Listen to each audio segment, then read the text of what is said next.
పెద్దపల్లి జిల్లాలో చిరుతపులి సంచారం కలకలం రేపుతుంది. సుల్తానాబాద్ మండలం మద్దికుంట గ్రామ శివారు కెనాల్ కాలువ నుండి ఓదెల మండలం పిట్టల ఎల్లేపల్లి గ్రామ శివారులో గుట్ట వద్దకు చిరుతపులి ఆనవాళ్లు కనబడడంతో గ్రామస్తులు భయాందోళనకు గురవుతున్నారు. 2 రోజుల క్రితం పొలం పనుల కోసం రైతులు వెళ్ళగా చిరుతపులి కనబడినట్లు కొంతమంది పేర్కొంటున్నారు.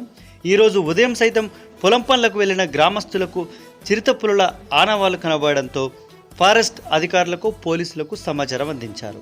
ఫారెస్ట్ అధికారులు చిరుతపులను త్వరగా పట్టుకోవాలని గ్రామస్తులు కోరుతున్నారు. పిట్టలెల్లేపల్లె మాది.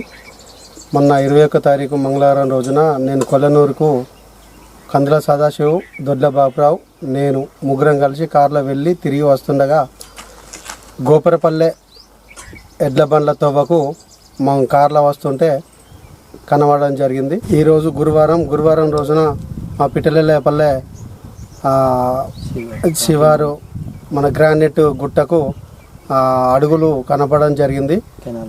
కెనాల్ పొంటి గుట్టకు అక్కడే అందులోకే పోయిన మన ఎస్ఐ కానీ మన ఫారెస్ట్ ఆఫీసర్ కానీ ఇన్ఫర్మేషన్ ఇవ్వడం జరిగింది. మా పిట్టలెల్లేపల్లె కానీ గోపురపల్లె కానీ మద్దికుంట కానీ ప్రజలందరూ భయభ్రాంతులకు గురి అవుతున్నారు. తొందరగా ఫారెస్ట్ ఆఫీసర్లు వచ్చి తొందరగా పట్టుకుంటే మా భయం అనేది కొంచెం తగ్గుముఖం పడుతుంది. బయట తిరగడానికి కూడా బాగా ఇబ్బంది పడుతున్నారు రైతులు. ఇప్పుడు సీజన్ కాబట్టి నార్లు పోసుకోవడం అటు ఇటు ఉన్నది కాబట్టి బాగా భయభ్రాంతులకు గురవుతున్నారు. ఒక్కటి కాదు 4 చిరుతపులులు వచ్చినాయి. మద్దికుంట శివారు నుంచి కెనాల్ పొంటి నిన్న వర్షం పడుతోటే ఆ కెనాల్ పొంటి అచ్చులు కనబడుతున్నాయి.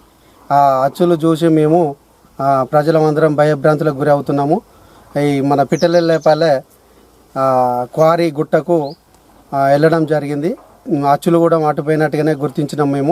మేము భయాందోళనకు గురి అవుతున్నాం బాగా. 21 తారీఖు రోజు ఒకటే చూడడం జరిగింది. ఈ రోజు మాత్రం అచ్చులు, తల్లి అచ్చులు, పిల్ల అచ్చులు కనబడుతున్నాయి.